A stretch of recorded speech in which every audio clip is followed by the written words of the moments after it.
Hello my fellow book addicts, Megan here, and time for another book review. Today, I'm going to be talking about One Foot in the Grave by Jeaniene Frost, and this is book 2 in the Night Huntress series.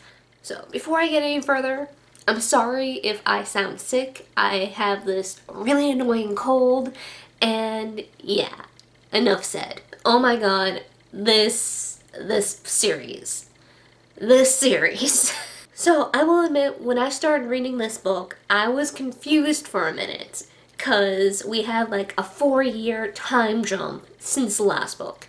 Now, I expected some sort of time jump, but 4 years, I was not expecting quite a big jump. So when 4 years was dropped, I was worried that I was missing a book. Like, I was worried I had the third book in the series or something instead of the second. But no, this is indeed the second to the series. Which, after finishing this book, I realized I did enjoy more than if it was going to be like a year jump. It's given her 4 years to kind of get herself established, get this team of hers established, get them properly trained for taking down vampires and what have you, and also to get this kind of trust formed between her and her team, and to overall kind of establish a name for herself as the Red Reaper.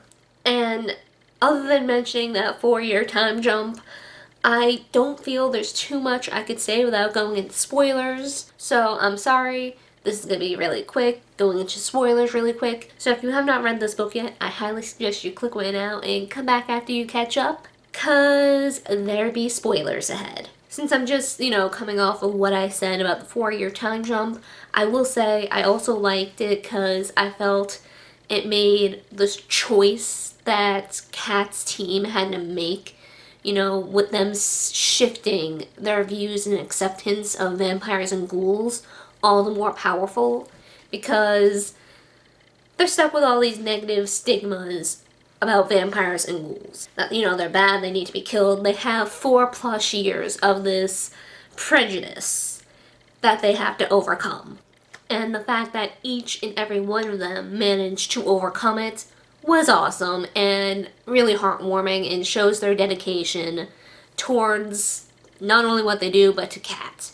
Especially, at the very end when Bones and Rodney were talking about Dave, their friend and teammate who was killed earlier in the book, how he could be brought back, hypothetically, since he did ingest vampire blood before he died. He could potentially come back as a ghoul.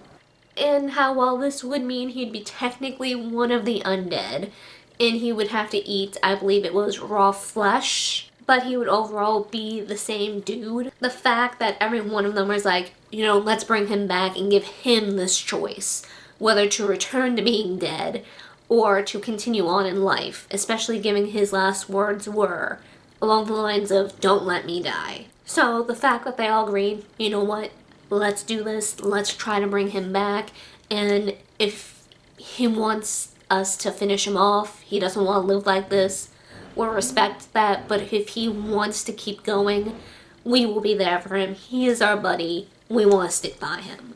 And I gotta say, I am very curious to see how Dave's reaction is going to be in the next book.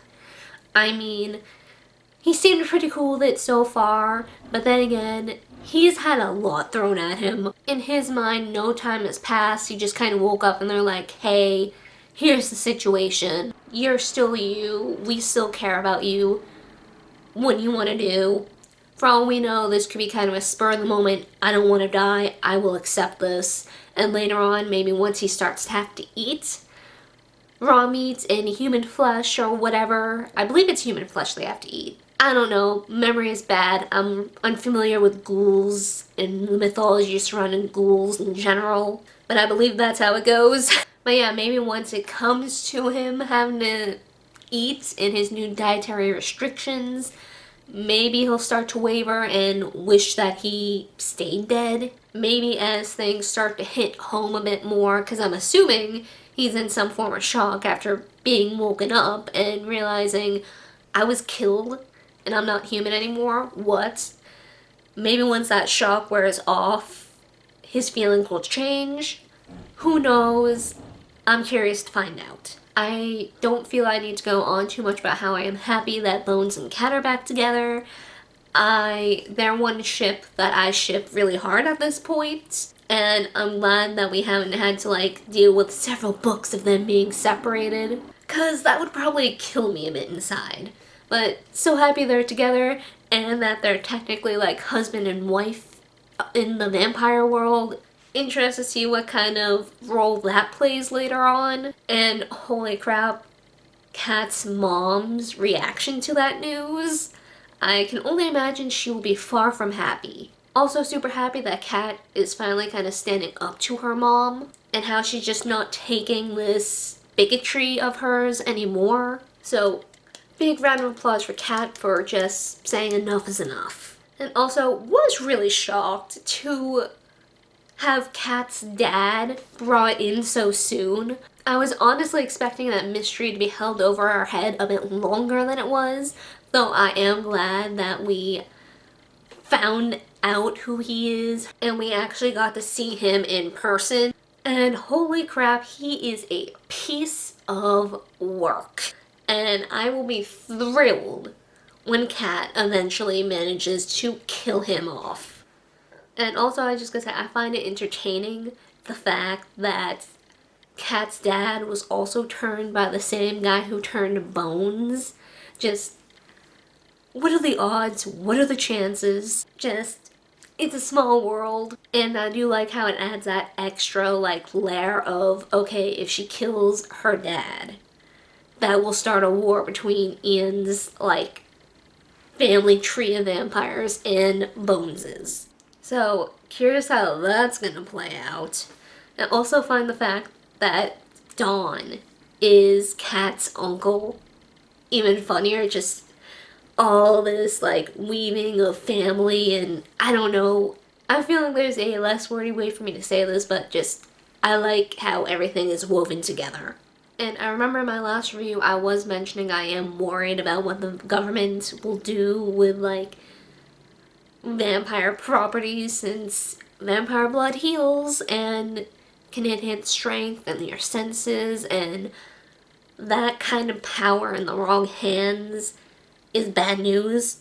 The fact that Dawn is Kat's uncle has made me a little less concerned that things will go in a horrible way. Like, yes, they have used vampire blood to kind of make pills to speed up healing in their team, which is useful, as well as like the properties from the venom, I want to call it, in their fangs to like make people more suggestive to ideas, using that to kind of wipe people's memories of like things that could also go very wrong in the wrong hands, by like how they've been using it to kind of wipe the training they received from the memory if they didn't meet Kat's expectations for her team, as well as like victims' memories to kind of keep them from this trauma, whatever they went through. So it seems like Dawn has kept things locked down enough so that it's just useful in these kinds of situations and not like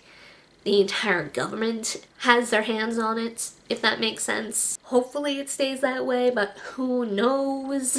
Just overall, I know I'm only 2 books in, but I am really loving this series so far. I'm loving it enough that I want to actually buy the whole series. I own the first one I got from the used bookstore.